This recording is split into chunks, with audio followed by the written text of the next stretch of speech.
अस्सलाम वालेकुम भाई, क्या हाल चाल है ਤੁਹਾਡਾ? ठीक हो? तबीयत शबीयत ठीक आ जी? अल्लाह ਦੇ ਹੁਕਮ ਨਾਲ ਉਹ ਪੀਸ ਲੱਗ ਗਿਆ ਸੀ ਕੱਲ ਤੇ ਆ ਜੀ ਹੁਣ ਲਾਉਣ ਲੱਗਿਆ ਪੱਖਾ ਲੱਗਣਾ ਤੇ ਜੇ ਆ ਆਪਣਾ ਪੀਸ ਮੁਕੰਮਲ ਹੋ ਜਾਣਾ। ਫਿਰ ਅਗਲ ਦੇ ਹੁਕਮ ਨਾਲ ਅੱਗੇ ਜਾਵਾਂਗੇ ਦੂਸਰੇ ਪੀਸ ਤੇ।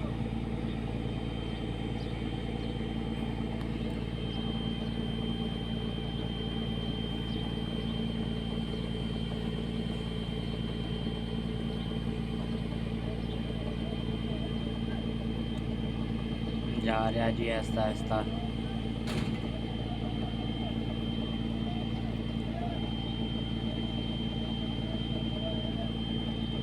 पर 100 टन की क्रेन लगी हुई आ ते आ जी 600 टन ही लगी हुई है।